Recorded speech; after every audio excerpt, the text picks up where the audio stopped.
Step into video game land. Welcome to Fine Time.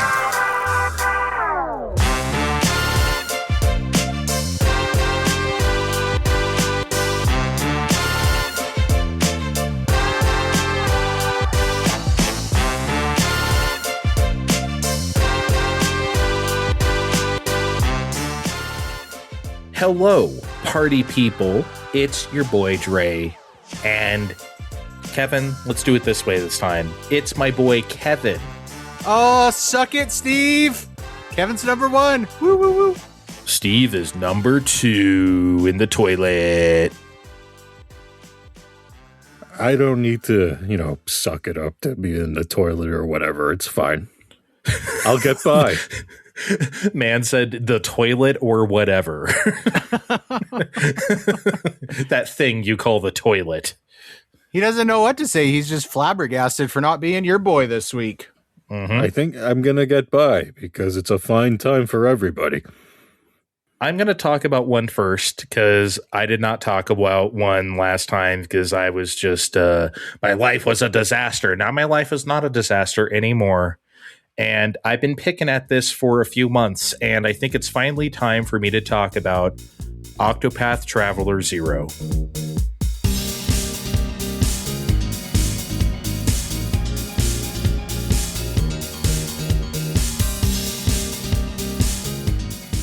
All right, well, Steve, I'm sure you remember what was it? Was it a partner direct? Was it like one of the few good things in a partner direct? Do you remember how this was unveiled? It was definitely a Nintendo Direct, right? It was a partner showcase last year. There was this and Adventures of Elliot. We were like, oh boy, look at all this HD 2D. Right. Yeah. I mean, and I was just like, yeah, let's do it. And it came out last December, I think, or maybe November, I forget. But I bought it for Christmas for myself. It was a Christmas present to myself because my mom never knows what to get me. So she always just gets me like a gift card to use online for like $100 or whatever. So I'm like, yeah, sure. Octopath Traveler 0 rather for me, because why not? And I got it then, and I played it a bit that day on Christmas. And I put it down, and I played it a few weeks later, and I put it down, and I was just like, yeah, I don't really, it was partially like I didn't have time to play it. Also, it just wasn't grabbing me. I had to admit. I think that's where I have to start. I don't think this game is that good. Straight up. It really pains me to say that. And I even wanted to Steve, I had so much fun a few years ago doing the Octopath Traveler 2 post-game show with you. We made it in 2 parts because we had so much to say about that game because it was fucking great. It's better than the first one, and it's one of my favorite RPGs. If I'm talking the last 10 years, I'd say there's that. There's Dragon Quest XI. There's Shin Megami Tensei 5. And there's Octopath Traveler 2, I think. For me, I'd put it up there. Octopath Traveler 0 simply does not hit. I can't recommend anyone play outside of diehard fans of the first 2. And look, this is just a me thing. I'm not I would never implore every Octopath person out there, including you, Steve, who hasn't played it yet, will feel this way. Because as we know, I've said it before and it bears repeating now, RPGs, especially Japanese RPGs, are the most subjective thing we have going in this industry. There are so many things that have to go right, from graphics to characters to battle system to dialogue to characters to towns to everything, right? There's so much that go into them. And yeah, not every element is going to be necessarily good, even in your favorite ones, right? But enough of those things have to hit for you personally to make it a good game. This one just doesn't do it for me. And so I guess I'll try my best to explain why. I'm not going to spoil a thing, I promise. For anyone out there who is listening to this and has not played it yet, I promise I won't spoil anything, okay? I'm going to talk in generalities. That's me, because I already have a copy of this game that I was meaning to start playing. Yeah, definitely. Hey, definitely do. Don't let me deter you no matter what I say today. I'm not gonna, but at the same time, I don't have time. That's why it's almost May and I still haven't started it yet. I'm very interested to hear your thoughts on this. So please, tell me all about it when you get there. But here's how I feel. So the game starts with your hometown being incinerated by 3 villains. And so your hometown is razed to the ground, and then you take on the task of rebuilding the town with the scattered survivors. And that's what we saw in that initial trailer, Steve, of them placing, houses and trees and shit, because you're literally rebuild the town. Which means, though, instead of following the stories of like 8 party members that you just gather up and you travel together, you follow the story of not just rebuilding the town, but the 3 villains that did that to the town. And that's cool. That's interesting. The problem is the villains, in my humble opinion, are the most one-note, mustache twirling, snidely whiplash, tie a damsel to the train tracks ass villains like you have ever seen on this planet. They are so cartoon. They are Skeletor or Gargamel. They are an 80s cartoon villain. That's what they are. So they're the chapter 1 bosses of Octopath Traveler, not the end game chapter bosses of Octopath Traveler. Yeah, but they try to make them into like a thing, and I just, in my opinion, you can't make a whole game around motherfuckers like these. Like you just can't. Like you can't have Dr. Claw be the villain of your JRPG. Like that just doesn't work for me. And this is, I can never say this word, exacerbated. This is masturbated by the fact that the dialogue here is just not that good. It's really basic and it's pretty boring. Dialogue has never been Octopath's strong suit. Let's be real, Steve. Like we've never went to this for its scintillating, zippy like script, right? Well, no. I mean, maybe for the voice acting of said script, but yeah, but like we're not there because like it's like, oh man, this just jumps off the page. We're there because we like the characters. But what happens when you don't like the characters? That dialogue sticks out like the biggest sore thumb in the world. And the plot itself is also really predictable. Like, Steve, you know me. If even my ass knows what's going to happen very much ahead of time, then I can't imagine how someone like you might receive this, who just Rain Man's the show. Oh, yeah, I knew that was going to happen 20 hours ago. You always come on the air and tell me and make me feel stupid. I'll find out. Yeah, you'll find out. Yeah, again, like this was okay in the first 2 games because the characters were so good that it didn't matter, but now it really matters. Also, the town building stuff, pretty underutilized to me. It's really basic. I was expecting something a lot more involved, like Dark Cloud. I can't imagine either of you have played a Dark Cloud, but like, and like, if you remember, I actually talked about playing Dark Cloud on this show maybe like 3 years ago or so, and I put it down just because it was like I realized how long the game was going to be, and I put in like a good 15 hours and I was enjoying myself, but I was like, oh man, this seems to be dragging out. And then I looked it up and I was like, this game is like 40 hours. I'm like, nah, I'm cutting it off here. I've had enough Dark Cloud. But regardless of that, the town building stuff in Dark Cloud was really fascinating, not just because it was like a very, early PS2 launch game attempt at it, just because it was actually like genuinely good. This is just very like, okay, put the house here. Okay, put another house there. There's very little. I'm not saying I expect this to be Animal Crossing or something. At the same time, it just is a little too basic to capture my imagination. So for it to be sort of like a just for decorative? Yeah, not just decorative, but just like the quest lines that go along with the town too. Oh, we need to have crops again. Oh, we need to have a farm again so we can have meat. Well, right? Like all that kind of stuff. It's just very like, That's Kind of probably paint by tied numbers. to its origins of it being a mobile game they made for consoles. Yes. And you know what? I don't know where else I'm going to mention this, or rather it doesn't matter where I mention this. So let's talk about that right now. This is a lot of reused content from a mobile game called, what is it? Champions of the Continent? Yes. I've never played this game. Have you, Steve? No, it already looked like way too much going into it, and I play Fire Emblem Heroes, and it's like, how many gotchas am I going to play? Yeah, exactly. So, I was never interested in trying that. And here's the thing, you guys, we've talked about it a lot on this show. I am all for the asset reuse sequel. I'm the one who keeps calling for this shit because games take too goddamn long to make, and we have all this stuff. Just use it again and make a new game. I think all sequels should be Fallout New Vegas. You know what I mean? I think that should be what we should be doing going forward. And Octopath Traveler 0 tries to do that, however, but this takes a little too far. Right down to the fact, Steve, that a lot of the music I heard, at least 75%, is from other Octopath games.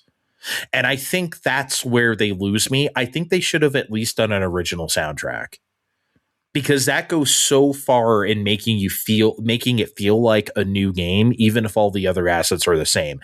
I don't think they should have reused so much music, because again, music does a lot for me. It's one of those things, again, of all the ingredients that go into the JRPG stew, music is very high for me. So if they at least had that would have kept me going a bit. Well, you're revisiting the continent, right? I guess it would make some sense to reuse that music.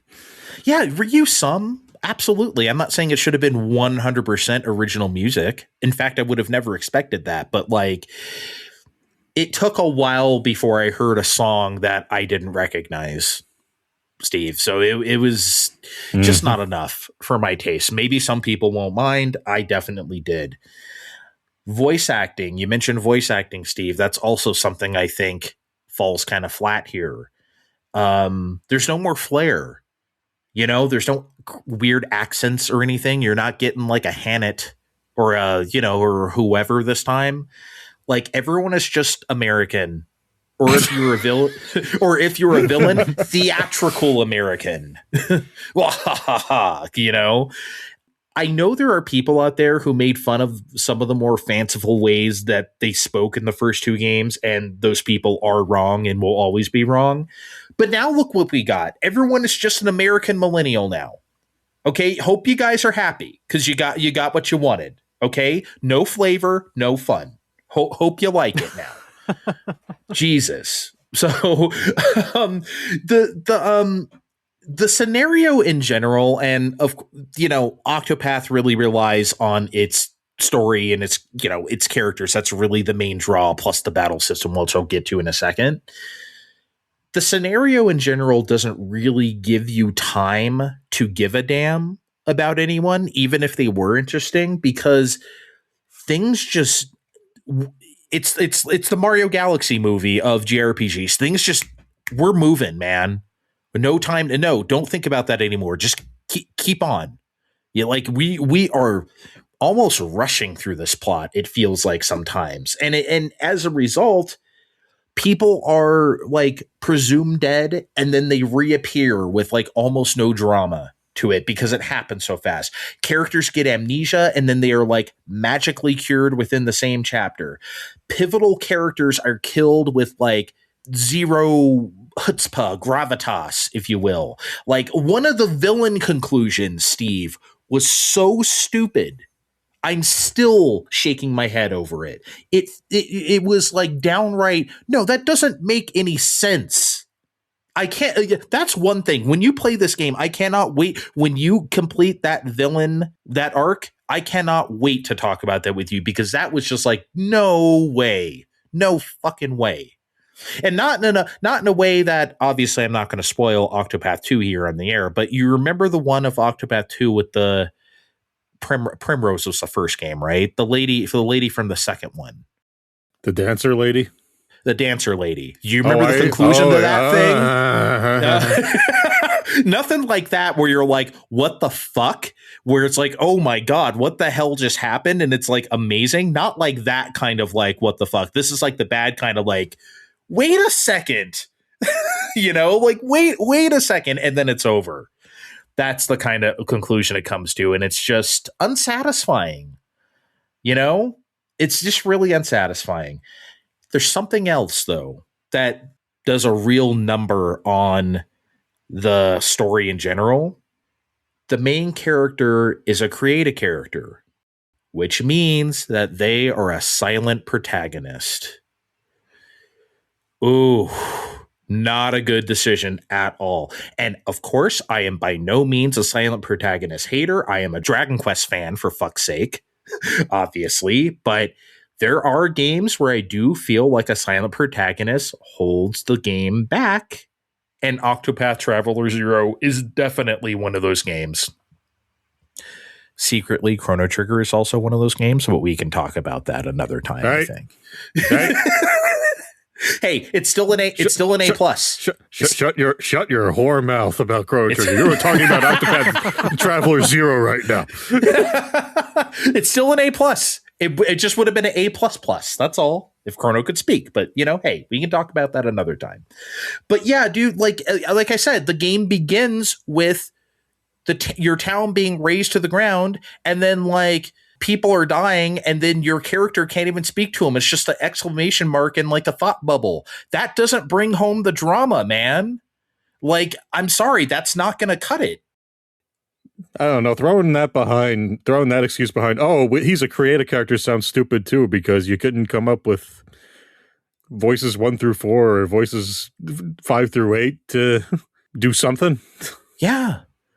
Or just have a male presenting voice and a female presenting voice, a masculine one and a feminine one, and just you get to pick one. So what? I don't know, man. Or it's like you said, 1, 2, 3, 4, just pitch shift them. I don't care. It's Octopath Traveler 0. Xenoblade X has a whole lot of voices for your creative character, and you might say they go overboard there, but we're not talking about Xenoblade Chronicles X. Please continue, Andre.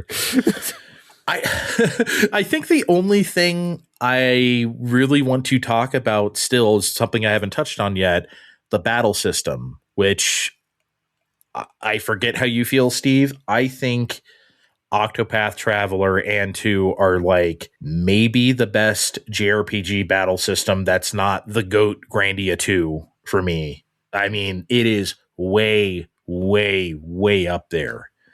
And of course, in the span of a show like this, I don't really have time to get into why, but just trust me, it's way up there. Sadly, I regret to inform you that Octopath Traveler 0 breaks the formula for no real good reason. Here's why. You can have 8 characters now in battle. 4 in the front row, 4 in the back row. 8 characters. They just added double the amount of characters to the battle system for no particular gain that I can see.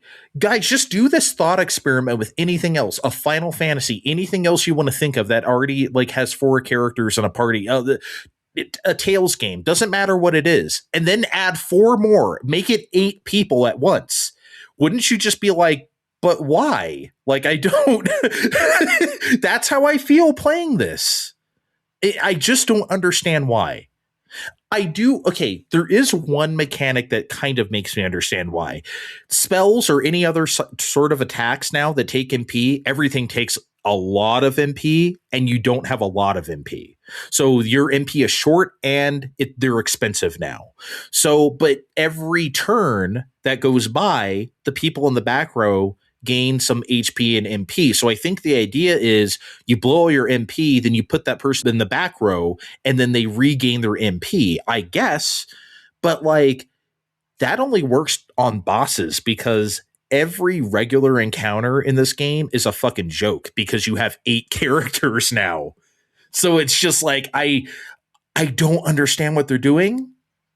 Not to harp on this point, but this probably makes sense when you're playing this on your phone and there's some sort of cooldown period, and it's either that or you take out your credit card and you buy some Octopath bucks or whatever to recharge everybody right this fucking second. That does make a lot of sense. Yeah, maybe. Again, I should have done a little more research into how that works on mobile. I don't even know if it plays this way. Maybe it does. I actually don't know. But like, here's, you know what the shitty thing is, Steve? There's no cool like spells or really cool attacks. Like a lot of the things that you can do the spend MP on are like do 3 random dagger attacks to foes or like do 2 sword attacks to 1 foe. Like there's no, I remember Hikari had like a million different cool like fucking sword moves. There's nothing like that. Like, so, because you know how it was before, it's like, okay, we're going to break the boss now. I'm going to donate the BP from this person to Hikari. And then I'm going to have so-and-so buff him. And then next round, while he's still stunned, I'm going to have him do 10 Retsuzan and fuck him up for like 2,000, HP or whatever, or 20,000 even, depending on how powerful you get, right? You that doesn't happen anymore in Octopath Traveler 0. Well, that's because it's Octopath Traveler 0. They didn't learn all these fancy limit. Andre, I got nothing for you. Yeah, so it's like you don't even have the cool attacks. So it's like, man, it's just such a bummer. I don't hate it. It's not a bad battle system now, but it feels like they just added a bunch of stuff on when they could have just left it alone and it still would have been leagues ahead of like every other game.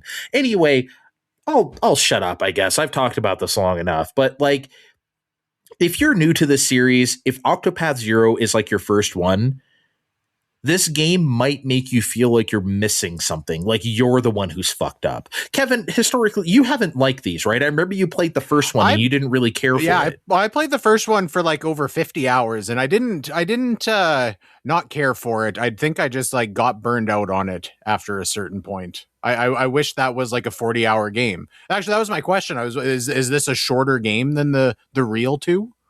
Yes, it is. But there's so little resistance that it just feels kind of boring sometimes. It doesn't have the bite. I think they took Kevin does like games with little resistance. Yeah. I wasn't asking because this would be on my playlist. It just doesn't really sound like this deserves to be a like 70-hour thing. No, it's not that long, thank God, but it's not. I can maybe recommend this. Steve, I would still recommend you play this. I know I've just talked a lot of shit. Definitely don't take my word. I mean, like I said, this is a very subjective it's sitting thing. Right over there. I have to play it at some point. Definitely do. It runs great on Switch 2, by the way. It runs as good as Octopath 2 did on PS5, basically. It's 60 frames a second. It loads at a snap. Like, it's great stuff. Like, this is the way to play now. But, man, I don't know. I guess I'll just leave it there. Octopath 0, I'm sorry. I tried to like you, but I just can't get into you. It's not you, it's me. It sounds like it's them. I don't know if it's you. Okay, you know what? I changed my mind. Octopath 0, it's not me, it's you. Fine time.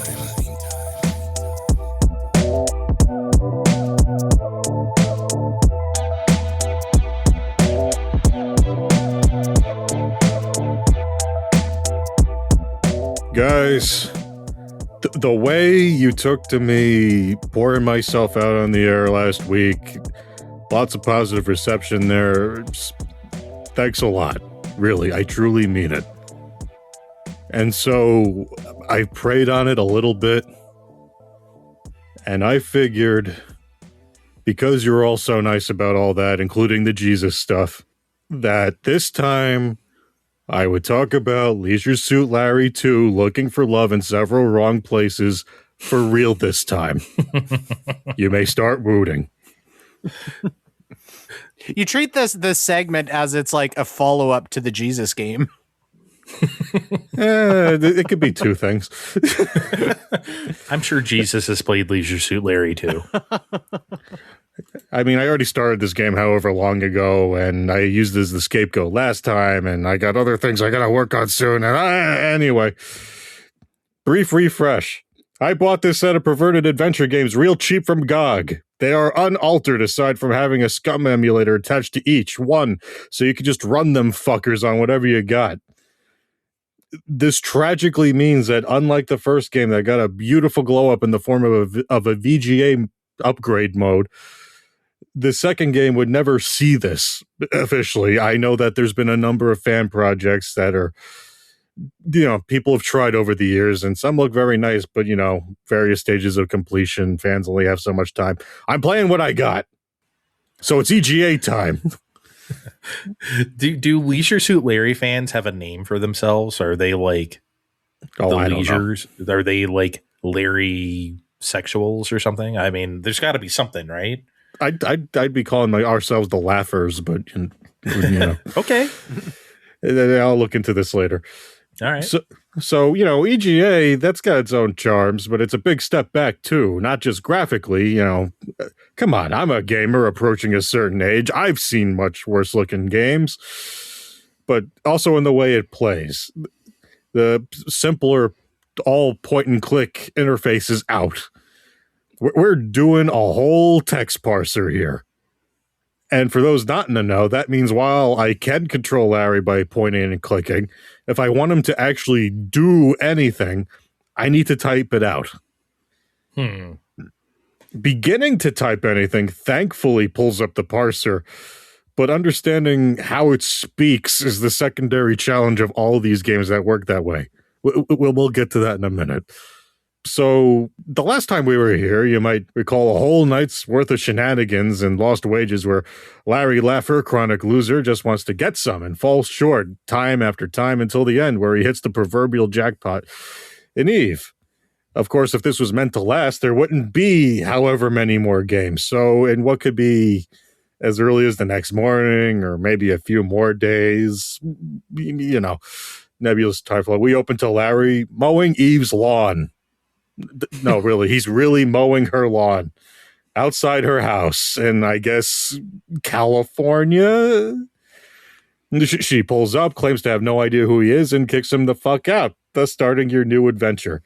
And you're basically trying to figure out what to do with your fairly broke self stranded in a place you've never been. I love that he's just at her house, just mowing the lawn. It's like, wait, did I fuck you? Bye. And then the game begins. That's so weird. This is closer to other Sierra Fare in that they don't really give you any real hint on how to progress beyond don't die. Because, the first one was like, hey, I need to get fucked. This one is like, oh, we are lost in California. What the fuck do I do? Beyond, survive. And that's something that's tougher to do. And, even more so because there's this weird Russian spy that looks like you skulking around town too. It is weird. Okay. But I'll tell you what you're generally supposed to do. You're supposed to find $1 left around in the garage, buy a lotto ticket, realize there's a radio delay in announcing the numbers, use that delay to take advantage of a nearsighted lady at the radio station, muddle your way through a dating show to win a cruise, something I already feel like was anachronistic by the time this game came out in 1989. You remember that shit, those shits, Andre? Yes, I do. What would you do to me if you got me into a room alone? Well, that shit. Yeah.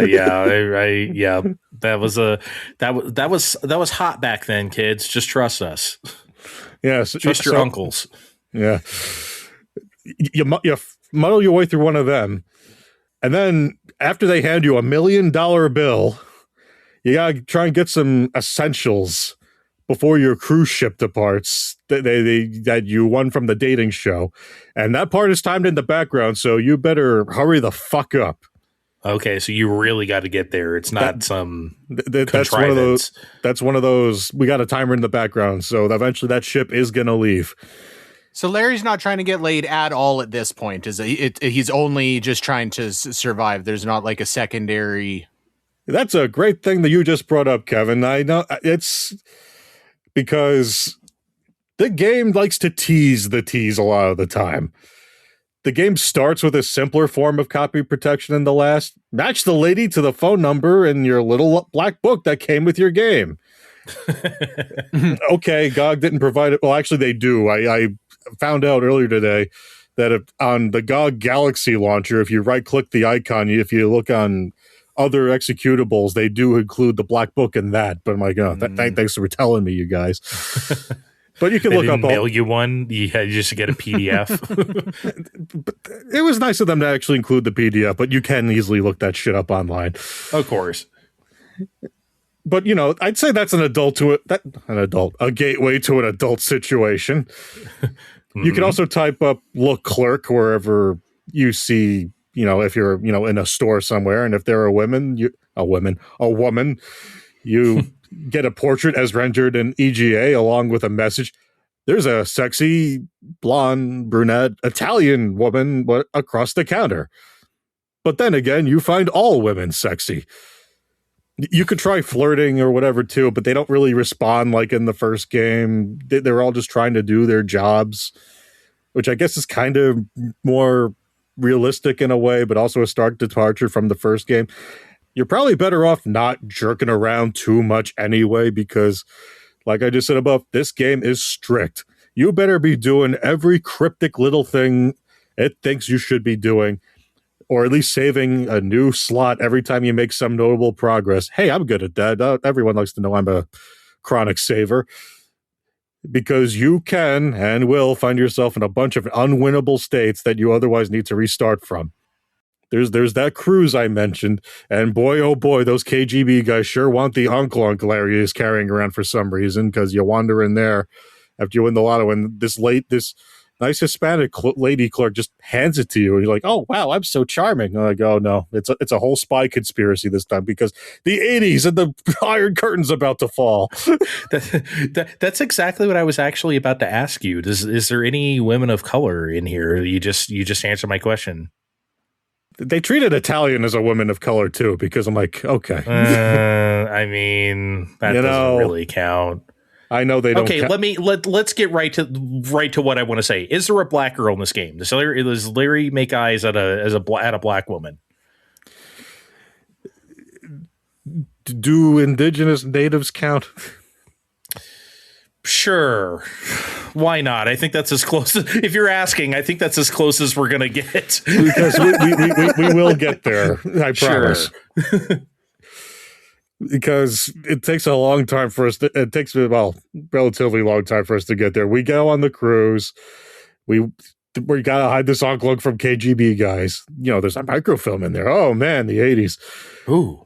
We got to evade their capture and get in the lifeboat. So I sure hope that along the way you bought sunscreen and a huge-ass soda before the cruise. Those weren't goofy things you could do with your $1 million. Those were required things you were supposed to do beforehand. Got your hair cut aboard the ship so you can get a wig to protect yourself from the sun. Stole the complimentary dip from the ship's bar and the sewing kit from your date's mother. Because if you forgot any of those things, you're going to die on the lifeboat. That is so wild. You have to do all those fucking things. Miss one of them and that's it.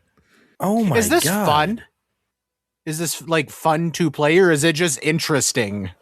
It's interesting, but again, we're going to land on an island and we need to cross-dress to pass more KGB guards to get to the airport. And man, oh man, miss one detail along the way and they haul your ass in. Fall to take off to get up before you get to the airport while crossing the mountains in the 1 second the text dialogue they give you. Well, airport security will arrest you for more obvious cross-dressing that they saw and the KGB agents didn't see. Game over. Failed to disarm the bomb in the airport. You get the idea. They arrest you for cross-dressing? Yes, you fool the KGB people. They think you're hot. The people at the airport, they're like, come on, don't be cross-dressing. We're hauling your ass in. This is not woke, okay? Can I say that right now? I don't think anyone was ever accusing Leisure Suit Larry games of being woke. Oh my God. This is really the first one came out 87 or something like that. What year is this is 89. 89. Okay. Yeah, you're really right. We really are right on top of the Iron Curtain, huh? Jesus. But I know what you all are really asking out there. Steve, are there any boobies for us at all? Yes, you get to meet one native lady on None Tonight Island, while her dad, not Kevin Williams, agrees to let you marry her if you get rid of Dr. Nanuki, a sleazebag that's part Dr. Strangelove and part Hugh Hefner, by, you guessed it, more point-and-click shenanigans that involve you blowing up a volcano with hairspray. What? And I'm sure this is a hen that won't come to roost until the third game, because Larry does marry this woman at the end of the game, as promised, but I got a bunch more games in the pile, so I'm sure this marriage does not last. We'll just need to see. But yeah, Kevin, this game was very mean-spirited overall. Even the game over screens insisted on ordering the guide. They fucking knew what they did. Yeah. Like all of them were like, hey, you want to order the guide or you want to keep muddling around, you jackass? That's the thing, right? Because like when it comes to old games like this, like the point and clicks, even easier stuff like Shadowgate, like people who are younger, it's like, well, how was anybody supposed to figure this out? And it's like, you weren't. You were not supposed to figure this out. We didn't have any more clue than you did. Someone had to tell you. Some wizard had to tell you. Some old pervert who had to tell you, or like you had to buy the guide. That's it. So, yeah, Kevin, unless you were feeling super ambitious like I've been with this whole project here, this side project where I come on here and tell you about the pervert games, watch someone else play it online. Yeah, I'll just listen to you. How much do you spend on the internet, like just Googling how to do the next thing when you're playing this? Like, it's got to be a considerable amount of time. After the first time I missed everything on the boat, I just pulled up a guide and had it on the side. Yeah. I was going to say, there's no reason. I was just going to say, I took their advice to heart and I bought a guide on GameFAQs. Yeah, I just don't think there's any point in trying to like suffer your way through this kind of stuff blind anymore, back then or now, especially not now. Just have fun with the jokes and just know how to progress and know what you need to get and like enjoy the game as is, like almost like you would a Telltale game nowadays. Like I just think that's like the best thing to do, if you ask me. Yeah, people online generally, I'm just going to keep calling them the laughers until someone corrects me. I generally agree this is the worst one. It gets better from here. So after this, so we'll find out together. You played, when we were on the previous creative endeavor, you played the 360 era one, or no? No, I played what it was at the time the newest one on modern platforms. Okay. And I'll replay it again for this event when we get there. I hope you keep playing these well until like October. I never want to stop hearing about Leisure Suit Larry, to be honest. Well, per usual, we just perverted it up. I think we need a shower, guys. We gotta, once again, because Leisure Suit Larry, man, those gets me hot. What can I say? Need to cool off. I think anybody listening to that should take a shower even. Yeah. Yes. Sorry if you were in the car. Yeah, sorry about that. But if you were listening to this, definitely hop in the shower with us right now. It's time to hit the showers. We'll be right back on Fine Time.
Kevin, is that my towel or yours? I can't remember. So we both have a gray towel. I just can't. Towel? Man. Yeah. Oh! That towel. I haven't seen that thing in weeks. Yeah. Maybe Steve's been using it. I don't know. Mine are monogrammed. Okay, Mr. Fancy Pants over here. Shit. He doesn't want anybody else wiping their butts with his towels, I guess. Doesn't stop any of you jerk wipes from doing so anyway. You don't think I don't notice the brown fucking stains? monogrammed towels, you're asking for it, buddy. Yeah, dude. I mean, come on.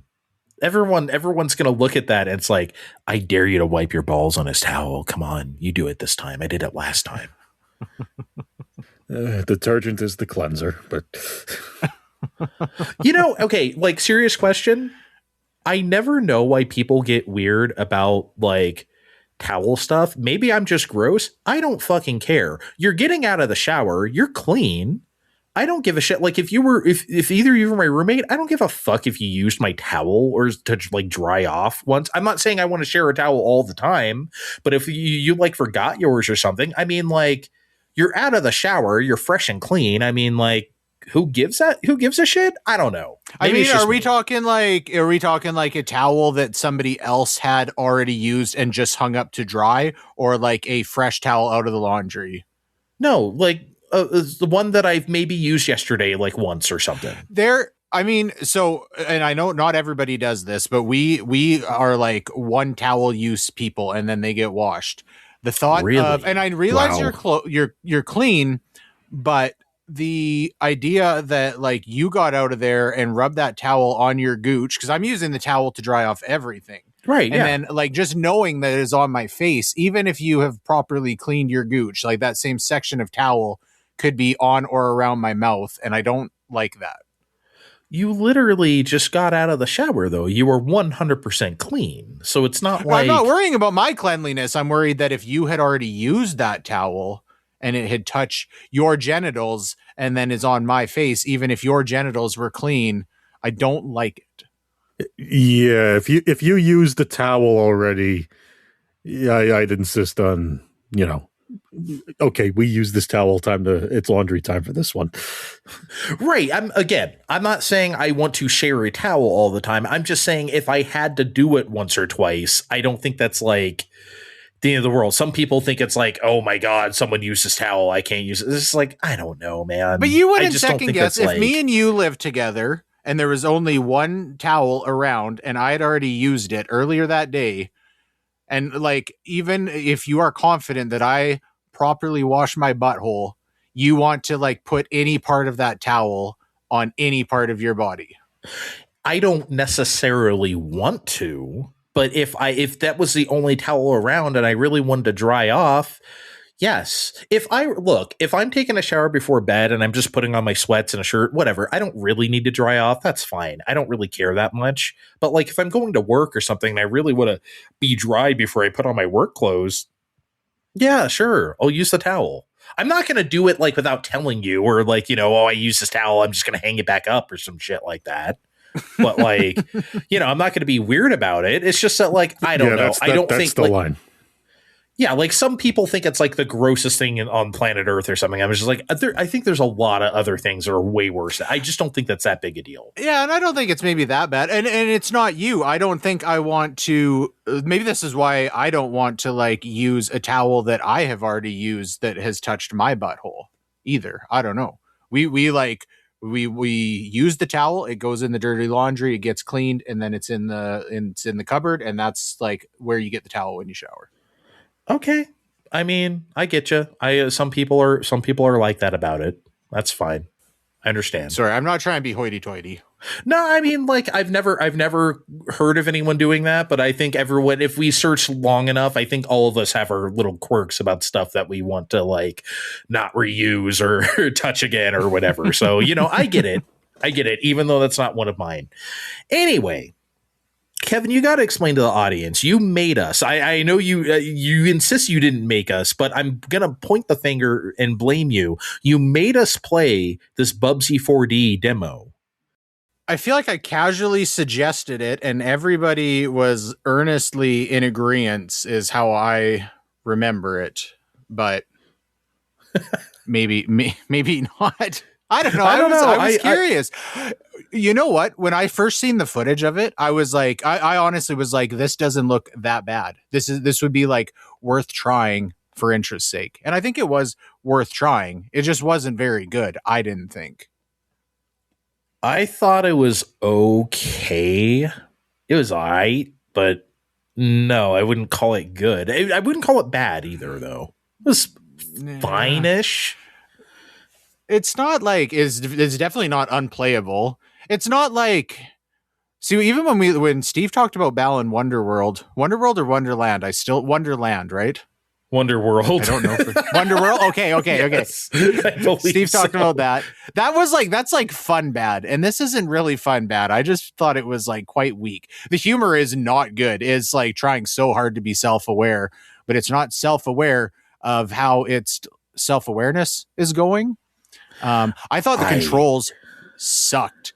And it's not like, I don't even know how to explain how the controls sucked. Like, you can definitely play it. It just feels like so there's this, like, you've got like your double jump, and then you've got your pounce, and then you've got your float.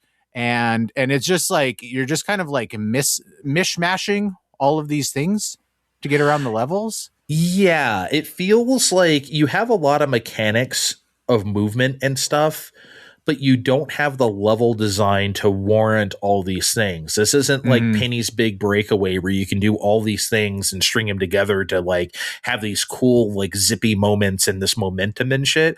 Bubsy 4D is just making you do stuff, which I guess is, I mean, it doesn't make it necessarily bad. It just is also like, I don't know. Also, the humor is pretty repellent.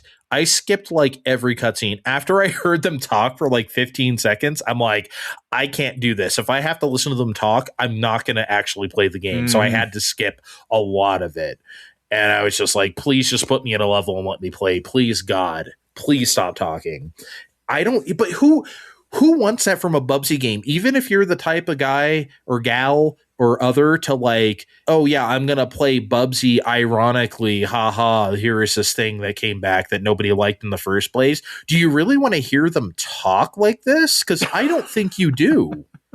I don't think so either. I don't know who this is for. Yeah, that's right. Who is this for? Maybe it's for Steve because he's played a lot of these. You know what, though? I will disagree with you on one thing. I did think the graphics were good. I thought the cell shading was very good. I thought the characters looked cool and stuff and well animated. I mean, obviously it doesn't have the biggest budget or anything, but like it looks good to me. And I thought like the world, like the yarn and stuff or whatever looked appealing to me. I did. I don't think it's ugly. And like I said, when I first seen, like, I first seen this just on fucking Blue Sky or something, a clip of it. And I was like, oh, you know, this looks interesting. And it's not ugly, but it's like the levels are like so fucking repetitive. Like there's so much reuse of the assets and not in an interesting way. So it just like, you know, you in the demo, you play 3 levels in this world and like none of them have any distinction really to them. One's got a pinker sky, but it's just, it really feels like it lacks any personality to me. I kind of agree. I mean, kind of like once you've seen it, you've seen it. And then from there, it's just the gameplay to carry you through. But the gameplay isn't interesting enough to really like carry you through, which doesn't make it bad. It just makes it pretty bland, I think. One thing I thought was strange, it was like well over 2 minutes before I encountered a single enemy in that first level. Like nothing was trying to kill me. And I feel like in a 3D platformer, that's not good. Like there's no resistance. I think that's what also made it boring. It's like nothing at all even really attacked me. Like that's weird, I think. There's just nothing. At least even like, I'm not saying 3D platformers should rely on a whole bunch of things coming after you because, you know, that doesn't really navigate well into 3D space. But even Mario 64 is like, okay, let's put like 3 Goombas right here. You know, get something, right? Something to pitter patter after you. This game doesn't really have that. You know what Bubsy 4D reminded me of? And I know you guys will know what I'm talking about. You know how there's like Sonic fan games that try to do, okay, what if Green Hill Zone were real? What if it were a real 3D space and Sonic could run around in this huge 3D? And then like they try to do that and it always sucks. It's always boring as fuck because like that's not how Sonic should play. Yeah, like I understand that fulfills a fantasy of yours, but that sucks as a video game because look at all this like unoccupied space doing absolutely nothing, right? So you just run around it for 30 seconds. It's like, now what do I do? Nothing. Okay, that's what Bubsy 4D reminded me of a little bit because it was very spacious and no game. You just kind of walk through it and then that's it. But yeah, that Sonic thing you just described is like, 40% of what you see when you try playing Dreams levels online, basically. I forgot you played that shit. Yeah, that's kind of like, it's like, no, man, that is not level design. That is just your personal fantasy. I don't think that's a video game. Sometimes it is, but in this case, it's not. Steve is not talking to us, apparently, today.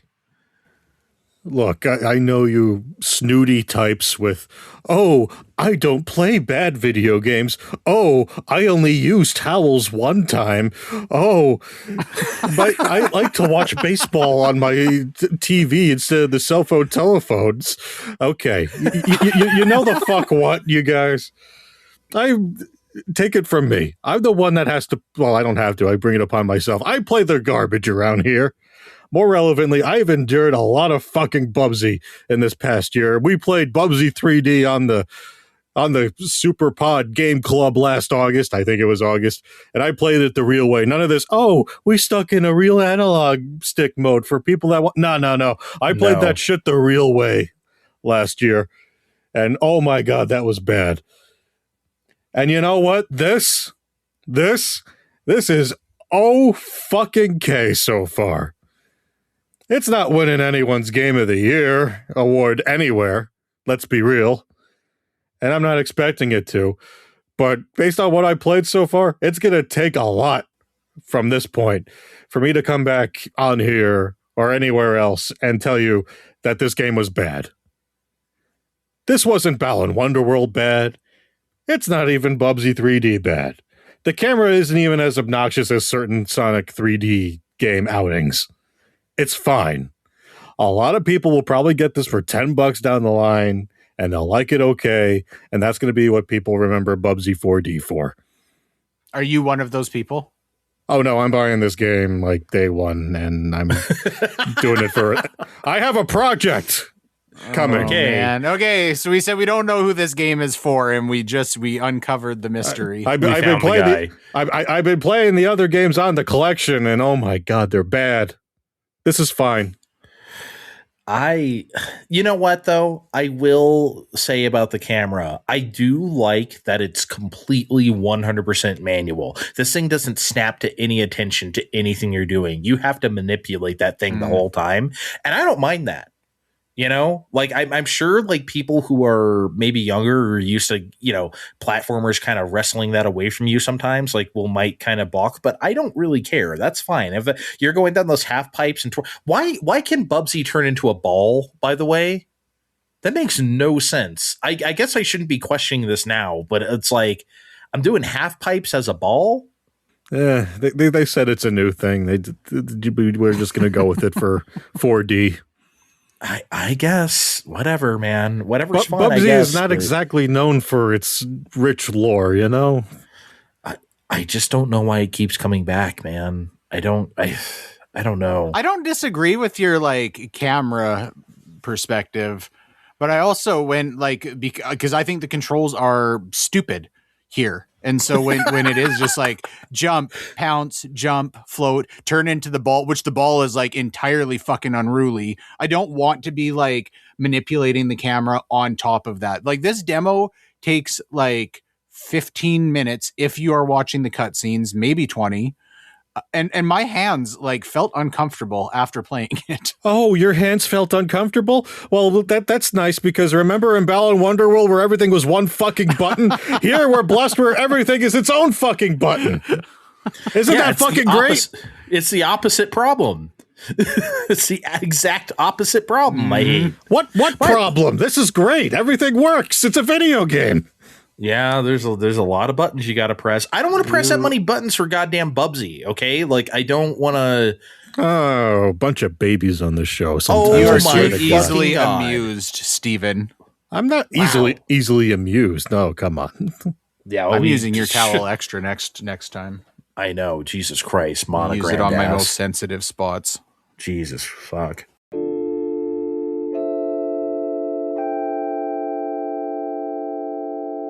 All right, it's another big deal, which means we have to talk about Xbox again, guys. They just won't stop. They literally will not stop. I don't know why. This has been our show statement ever since. If you've been with us a long time, and thank you if you have, you know the second show we've ever done was when Microsoft bought Activision Blizzard King. That was it was our second big deal ever. I feel like ever since then, guys, we have just been like, what is this company doing? And we're going to have to do it again. So there has been a number of things that has happened over the last 2 weeks since we talked about them last, but here are two things I want to zero in on right now. I want to ask you guys about. So last time we mentioned that the new CEO, Asha Sharma, she said, Game Pass has become too expensive for players. And we're the ones who were like, yeah, they're probably going to add like a low cost tier. They didn't do that. They lowered the price of Game Pass across the board. Game Pass Ultimate has been lowered from $29.99 to $22.99 per month. And PC Game Pass has been lowered from $16.49 to $13.99. So it's back under $15. Again, this flies directly in the face of what we predicted last week. So what, like, I know this is going to sound like hyperbole. I know, but I legitimately think this is worth exploring. Is this the biggest gesture of goodwill Microsoft has done for their audience since we started this show, Kevin? I actually think it is. Man, it doesn't really feel in any way, shape, or form like goodwill to me. It feels like just a reflection of how fucking messy things are there. It feels like backtracking, and they're just scrambling to figure out what the fuck to do because they know it feels messy for consumers. And you know, we're going to talk about the Call of Duty thing. That price decrease also feels transactional in a way. I'm not sure that it does yet because I think it's indicative of the bigger trend. But again, we'll get there. Steve, I'm floored. I'm really floored. Like, I really thought they were going to be like, okay, here's a $10 tier where you can play these 22 games that aren't Hi-Fi Rush or Halo Infinite or, you know what I mean? Just, you know, maybe you can play Outer Worlds 2, I guess, or something, right? Well, they did kind of do that. Did you see the other week that if you get Discord Nitro, you get a form of Game Pass where it's like, here's Stardew Valley and Grounded. And I'm like, guys. It's like... Look, I don't need another machine that plays Stardew Valley. I mean, for real, right? Like, I'm not even... I love that game. Who sits and plays Stardew Valley at their computer? I want to know. I don't think people do that, right? That game is almost switch-coded. I mean, that's where I first played it. Like, yeah, it's definitely best on Switch. Yeah, it's got to be, right? But yeah, I don't know, man. This feels so... Yeah, you're right, Kevin. It is a mess. But I think for one time, I think what this signals is that they actually do have a direction. I don't think this is going to change again in 6 months. I don't think they are setting a precedent now. Obviously, they're in the position where it's like, y'all got to show us. We're tired of hearing the talk. Show us. Don't talk about it. Do it. I think they're doing it. I think this is actually going to be something. I think this is going to be pretty firm. Yeah, I think like when you say it's showing a direction, you're right. There's no fucking way that 6 months from now they're going to be like, we're going to bump the price of Game Pass up like $3. Like, but I think that like direction and goodwill are a different thing. I think it's like hard for most people to probably perceive it as goodwill. I understand. I get that. How can you at this point, considering everything, right? Mm-hmm. But I just, you know what I'm going to miss? Do you remember that one?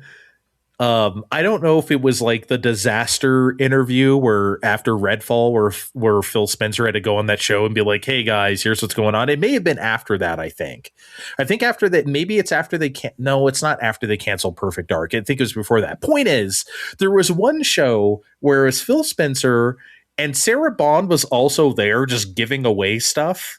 Do you guys remember this? She was like, Phil Spencer would be talking, and then Sarah Bond would come on. Oh, that's why today, launching on Xbox, everyone will have this on Game Pass or something. She kept like giving us stuff.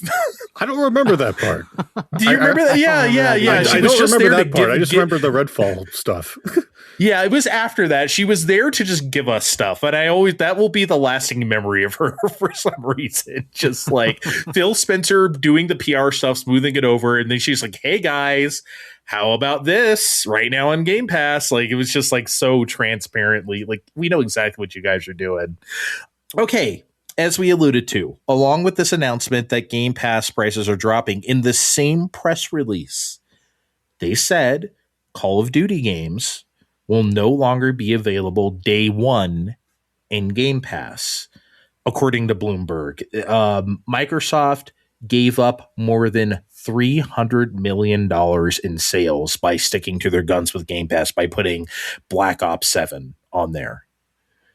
And it seems like they're not going to do that anymore for very obvious reasons. Guys, we've been talking about Game Pass and its profitability and how it doesn't make sense to us since the day the show started. Is this the way they finally fight back? Is this the way they finally put the genie back in the bottle, Steve? It starts with Call of Duty. Do you see other stuff in the future skipping day one on Game Pass? I think it's going to be an interesting year or so to look at here. It's like Kevin said before, we kind of got to actually keep it at this price for a bit. We can't, firstly, they can't, start increasing it again for starters.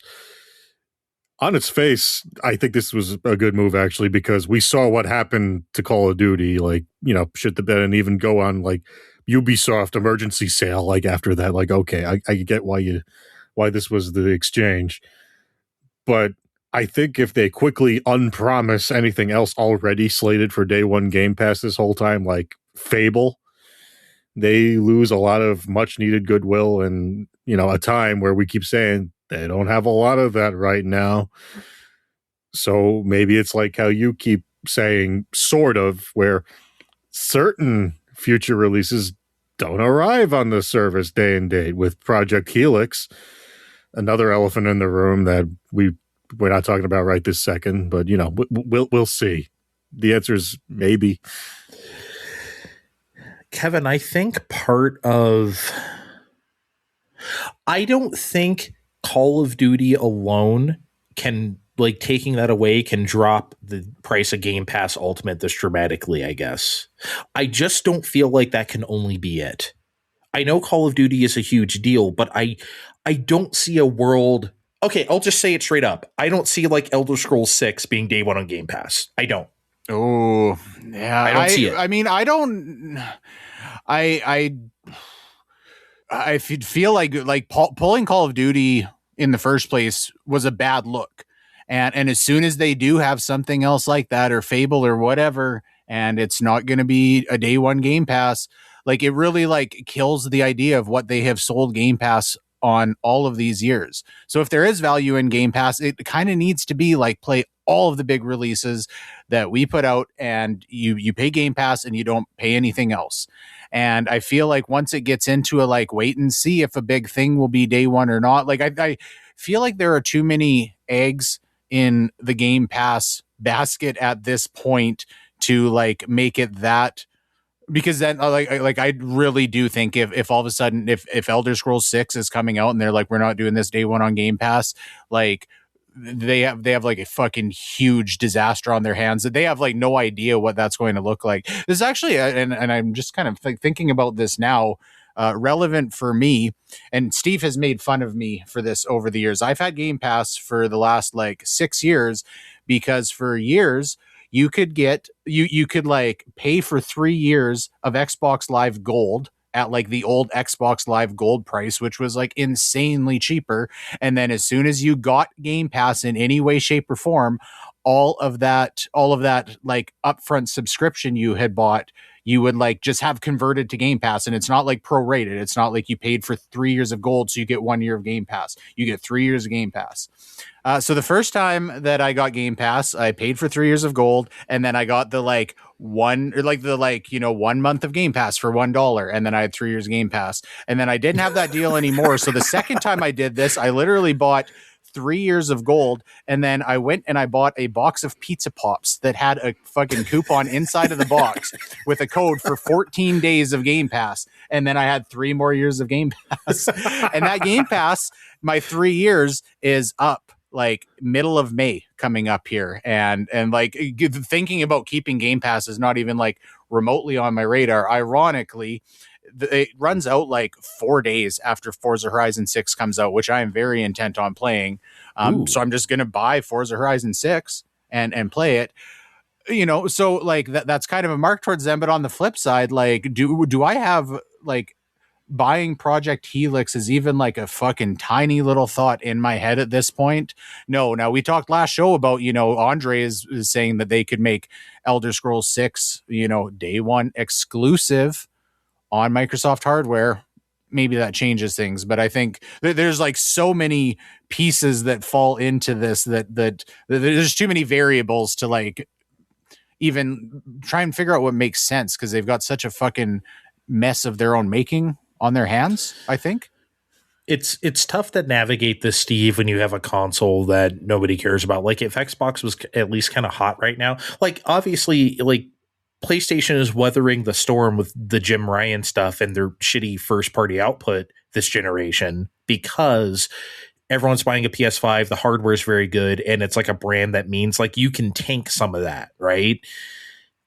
Nintendo couldn't with Wii U, because that was not an audience that was going to stick around. That was a casual, that was like grandmas and stuff, right? You can't do that. You can do that this generation with PS5. When you're basically, what I'm saying is, when you are coming from a position of weakness and not a position of strength, it's very hard to pull that off, I think.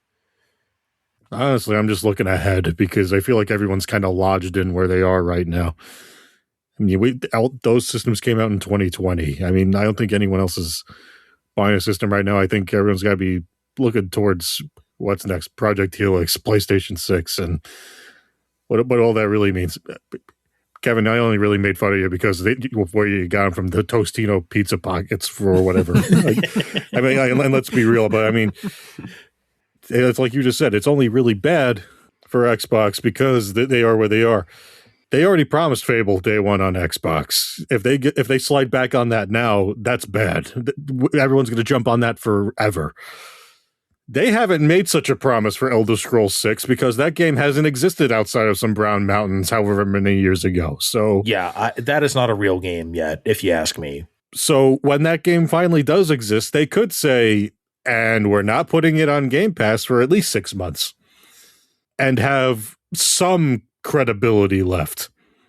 They haven't promised that in the sense of saying, all of the Bethesda games are going to be day one on Game Pass. I feel like they've promised that in the way that they have marketed Game Pass, and they're like these giant fucking purchases they've made over the last number of years. It has been an implied promise. It has. I think the implication is that, like, for now and future, even if they didn't say so explicitly, right? But again, Call of Duty is the biggest thing they can pull, right? And they pulled it, and they made a point of pulling it. They could have just waited until it came out and it's just not on Game Pass and be like, oh yeah, we're not doing that, right? No, they said so ahead of time. I think that's for a reason. I think there's going to be a lot of looking at what all this does for a bit and then seeing what happens from there. Yeah. I would love to, I mean, obviously we'll never know the actual numbers. I would love to know, besides what they lost on Call of Duty, I would just love to know how much the subscriber base for Game Pass dropped when they raised the price. It must have been significant, right? Because I feel like this isn't just about Call of Duty. I feel like they actually lost a lot of subscribers because of that price hike. especially because you can't do that when you're not, again, when you're not dealing from a position of strength. You can't do shit like that. It's going to catch up to you. People aren't just going to pay that for a brand and for a library that doesn't mean a whole lot right now. Again, we'll never know the real numbers on that, but I would love to know what they are. Fine time.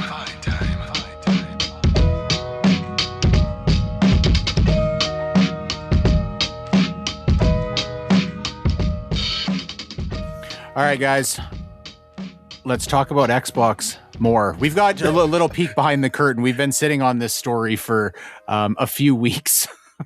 Yeah, for a while, but oops. But other stuff happened. But yeah, we've been sitting on this one. Let's read this one. I'll phrase it this way. When I first wrote this out, I've got Microsoft recently teased Project Helix, which is not as recent anymore, No. and talked about it playing Xbox console and PC games.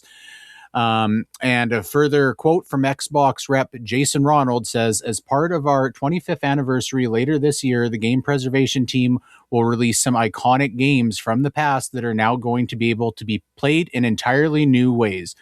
And then Nate the Hate, who we've talked about on this show before, built on this in a Reset Era forum post and said, this has been their goal for over a year.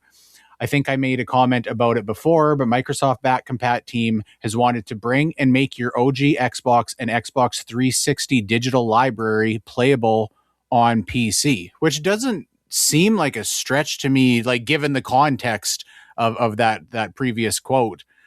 It makes me wonder too, is this going to be entirely reliant on Game Pass? And I don't know, it's hard the way that this quote was articulated to know, but I'm not really sure even what your quote unquote Xbox digital library is supposed to reference outside of a Game Pass sub, as far as like original Xbox games specifically. I think if they did this would be the most exciting thing Microsoft has done for me in I don't know how long, since the 360 era. I think they know, like with all this back-compat stuff that they've been so good at over time, I think they know this is where their real strength lies. I think they know people love playing their Xbox games and they're so enhanced, even with like frame rates and shit enhanced on Xbox Series X and stuff. And I think that is so fucking cool. And I always thought it sucks you can't do that on PC. I saw a post from Wario64 yesterday. Hey, the Lost Planet trilogy is on sale on Xbox for $2.99 each. I can't buy them because I don't have an Xbox, because that doesn't work on PC, right? Because they're like some sort of Xbox 360 back-compat thing. If that came to PC, oh my fucking God. Like, I would be over the moon. That would legitimately excite the hell out of me. I would love that, guys. Also, as Kevin, to your question of like how that's going to work, I think we can look to like the like PlayStation or what is it, like Essentials or something, like the classics, right? The PS1 and PS2 classics.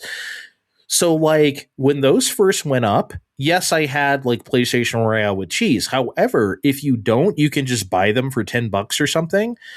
I remember at some point I let them lapse, and like I still had access to the games that I bought, like, because remember they had like PS1 classics on like PS3 and Vita and shit. Because I bought like Jumping Flash and I bought like a couple other things. I can just play those on PS5. They grandfathered me into those versions. So I think you can do that on PC. If I log in with my Xbox account on here on PC, and like I said, the 360 is the only Xbox I ever had, so I have many digital games on there, tons of XBLA games, tons of shit on there, and like retail games that I bought digitally. Like, I don't know. I can't remember at this point. Doesn't matter. But like, I'm sure they can grandfather those things forward, even if I don't have Game Pass. I can't imagine that's going to be tied to Game Pass. I think that would be a disaster, Kevin. If you're someone like friend of the show, Thrak, who's been Xbox this whole time, I think you'll be in a good place for whatever this initiative is. Yeah, it's interesting too, especially like, talking about 360. I do not know anybody, I don't think, at the time that was like primarily buying any of those games digitally, right? And I'm sure that there's definitely been some of that since then. You can go and buy those, but I don't.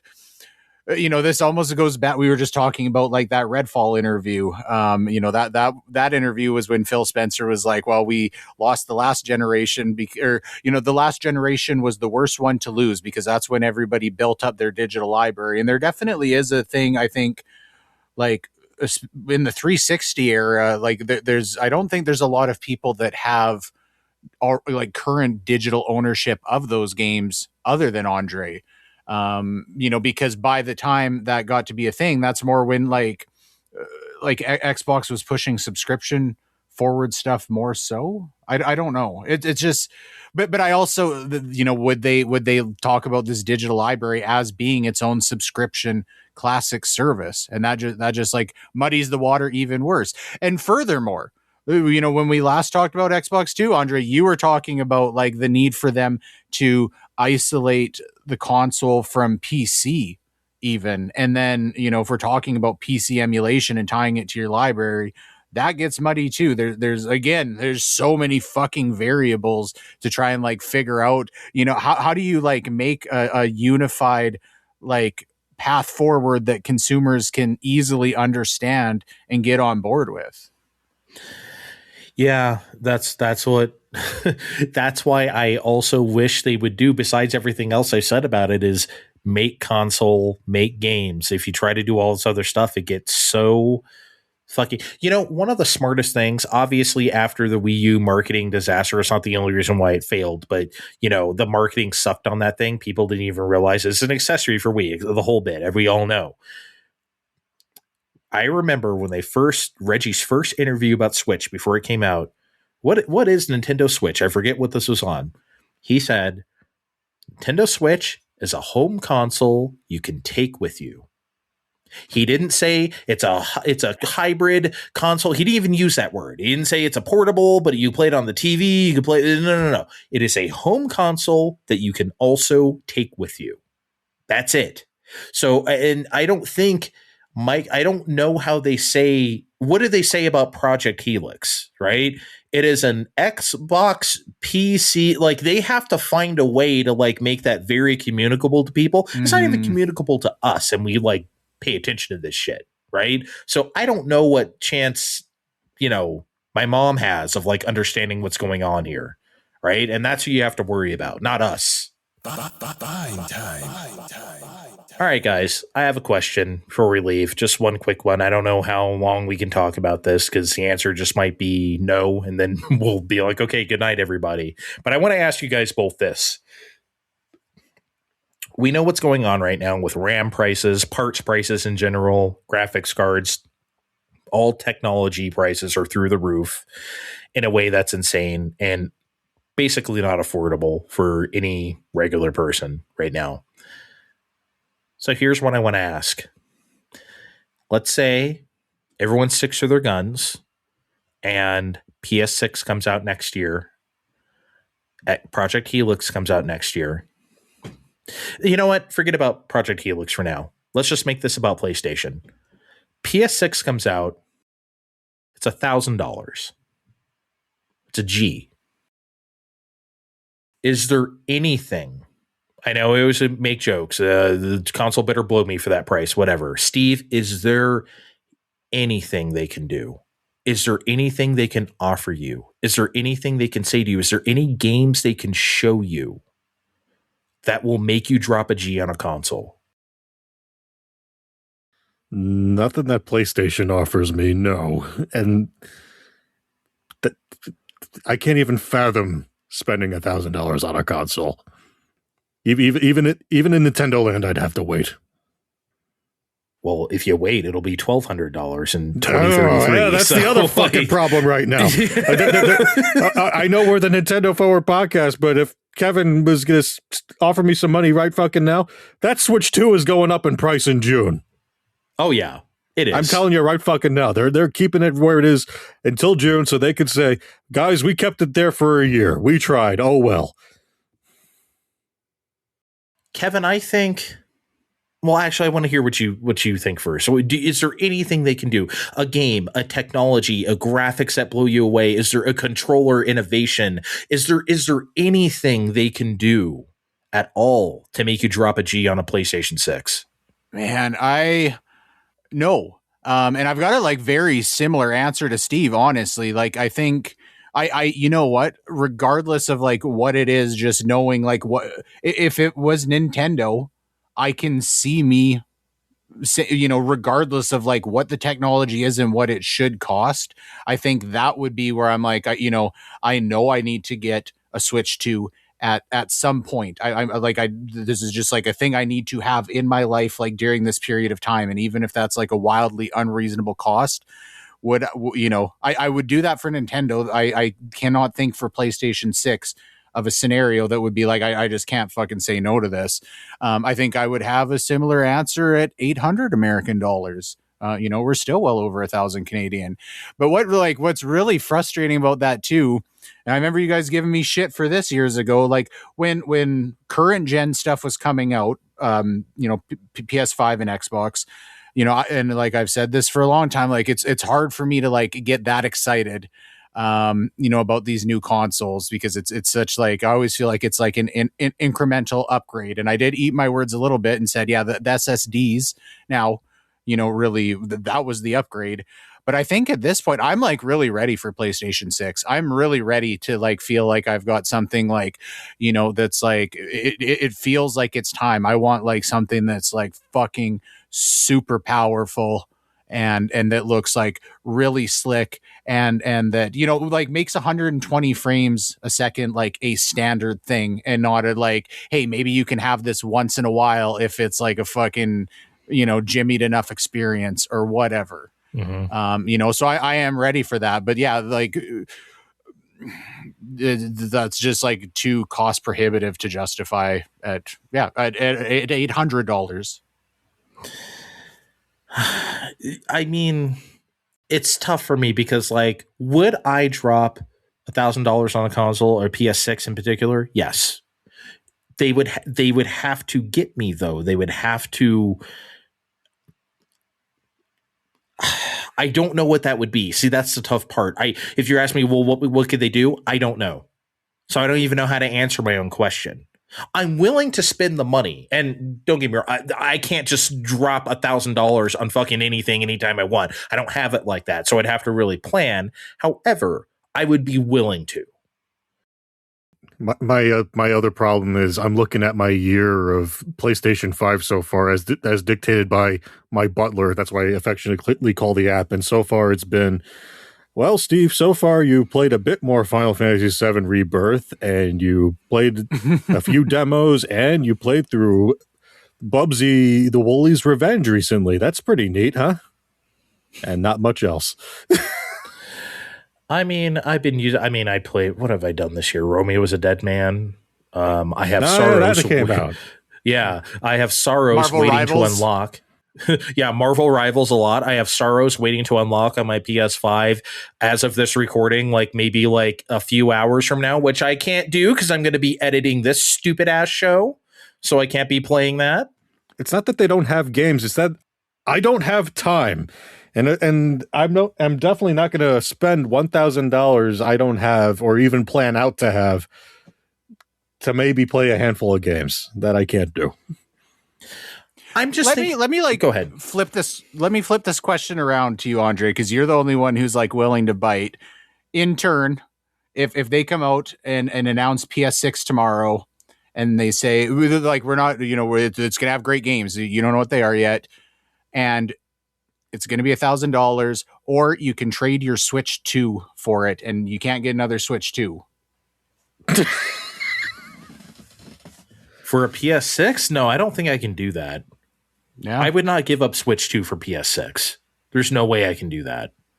Even though, I mean, right now we don't know a whole lot of what's going on this year with Switch 2, past like Yoshi or whatever, which obviously will, the next direct will fix that. But like, no, I can't do that. It's not. I'm not that gung ho about it. I don't trust Sony like that to give up Nintendo. Nah, Mm-hmm. No, I can't. You're becoming one of us more and more every fucking day. I can feel it. I can't do that. That just seems to.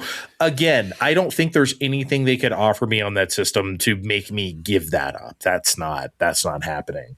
But I don't know. Well, okay, I guess the reason why I'm willing to do it is because, like, if I were an adult in the 90s, I might have been that dumb shit to drop like 700, 800 on like a Neo Geo or a 3DO or something just because, oh, it's expensive and here's the hot new technology, right? Like I might have been that person. I'm not saying I definitely would have, but we always think like, who was the dumbasses back then to actually buy a few of these? That may have been me. Because I'm that kind of enthusiast. I just did not have the income back then because I was a child. So, you know, I'm willing to put money into video games like that if it's the most top shelf shit, coolest shit you've seen technology wise. I can do it, but I don't know if Sony can do that. I maybe would have had a different answer like 3 years ago. Because I just feel like my confidence in PlayStation overall has like steadily trended downwards over the last 3 years. Everyone's has, and with good reason. I mean, look what's happened over the last few years. Not a whole lot. What can we say, right? Are we getting a Horizon 3 anytime soon? I don't know, right? Yeah. Like, who fucking knows what's going on there? Horizon Online, buddy. Oh, can't wait. Wow. Did you see they sued the shit out of that company making the Horizon ripoff and it like completely disappeared from like everything? It's like, how are they getting away with this? Oh, they're not getting away with it at all. That shit is gone. Speaking of gone, because I don't know how to make this a big question. The Genga Dragon situation, absolutely fucking criminal. If anyone doesn't know what I'm talking about, Genga Dragon, the game being made by Nagoshi Studios, the guy who left the Yakuza team to go do that, the guy from Sega to begin with, he was making a game. The funding got pulled from NetEase. I don't even know who from. Doesn't matter. That shit is not coming out. It had a big old showing at the Game Awards or something. One big of old those. Trailer. Yeah. Featuring real life actor. I can't think of his name right now. Dude. Just gone off the face of the planet. They deleted like the YouTube trailers and shit from nothing's ever really gone from the internet, but just like official references to it are gone. Unbelievable. What a crime, man. What is happening in this industry? Anyway, I'm sorry to leave on that bummer note, but that's all we got today. All right. Thanks. I almost said thanks for joining me, you guys, as if like you're my fucking guests or something. Jesus Christ. Thanks for joining me, Kevin, on Fine Time. And thank you, Steve, for joining me today on Fine Time. Yeah, thanks. I managed to squeeze this in right before going into the much better podcast. No, I'm just kidding. Okay. Going to record Virtual Boy Go, right? Yeah. More like Virtual Boy Stop. Ooh. Thanks for joining me, guys. My guests on Fine Time today. I hope you can join me next in a couple weeks for another big deal. Check the description of this podcast to find our links on social media, and we'll see you next time. Bye. You've been listening to